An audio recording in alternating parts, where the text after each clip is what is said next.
Lynn Carpenter, the great thing, firstly, the success of the England team as a former England international, as a former medalist in the Commonwealth Games, you must have been delighted. I can't tell you how excited I was, Michael, and I think we've all fundamentally believed this point would come.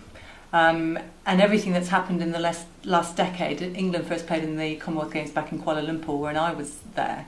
There's a fundamental belief and a fundamental performance programme, but I think when it actually happens, even though you know it's going to happen, the impact has just been phenomenal on individuals like me, on our broader region of member countries, on people now who've got these role models to look up for, and you can see it's a real tipping point in our sport, not just for England netball, but for the sport globally. And I think that's what's really, really tremendous about that game. So we've seen even, this week we've seen the team arrive back in Heathrow, we've seen members of the team on breakfast television this morning, yep. At Salford. What are your hopes? What's on your wish list in your role in netball for netball in England and further afield?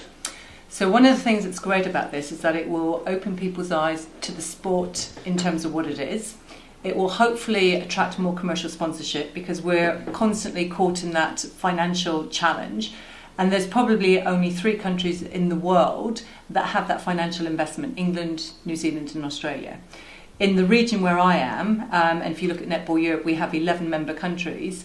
Apart from England, some of Scotland, Wales and Northern Ireland, no other countries have any paid members of staff. They all survive on volunteers. They have no money most of the time from government.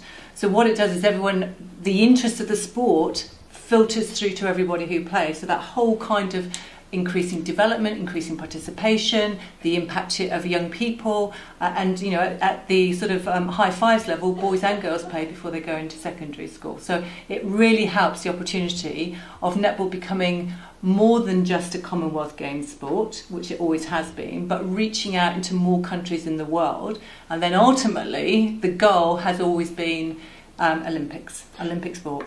We'll get to Olympics in a second, but rugby is a similar sport in being a Commonwealth sport, but it has mainly, you look at the list of countries, there are places like Portugal, Ukraine, Belgium playing rugby. Are there any roots at all in other countries around the world? Yes, absolutely. There's been a big focus by the International Federation on Africa, and you'll have seen Uganda, the she cranes coming through, phenomenal considering where they were 5 years ago.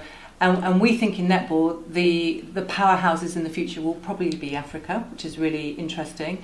But in Europe, I've already got the Isle of Man as a new member country. United Arab Emirates has joined Europe, so has kind of moved over from Asia.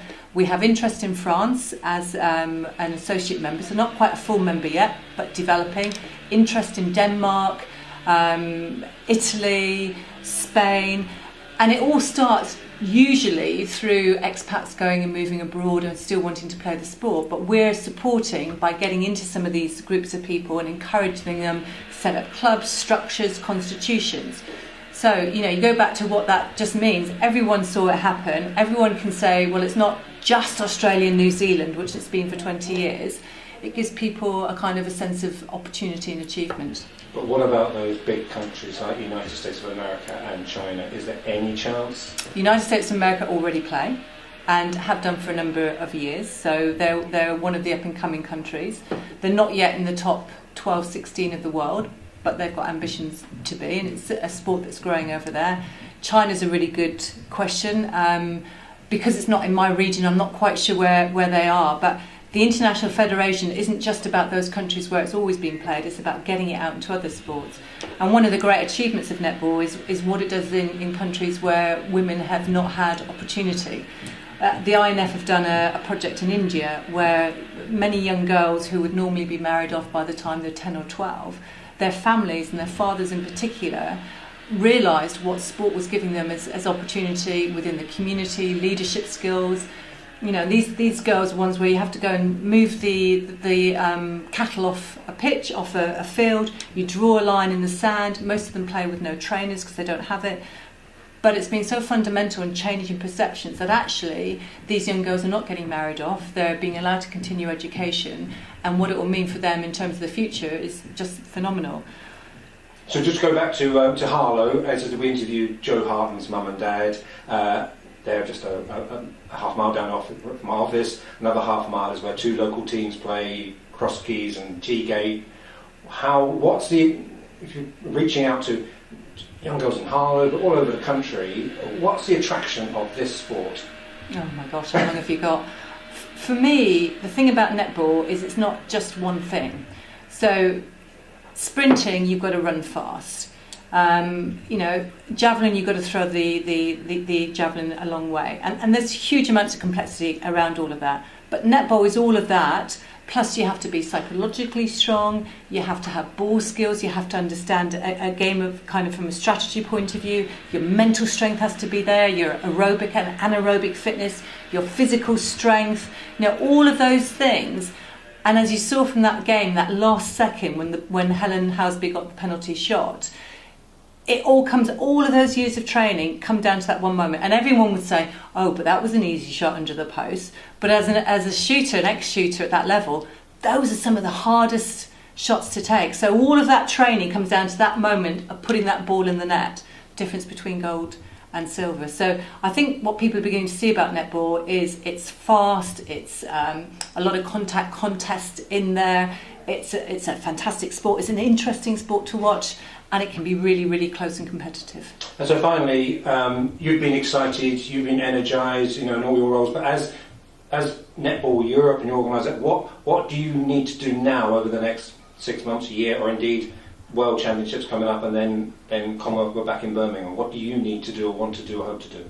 So one of our big challenges is getting our teams that are not quite in the top 12 in the world regularly streamed on live streaming, for example. So for me, my big challenge next year is to get enough of a commercial income base that allows me to show netball across Europe. So every time we have a competition, we hold under 17s, under 21s and the Opens.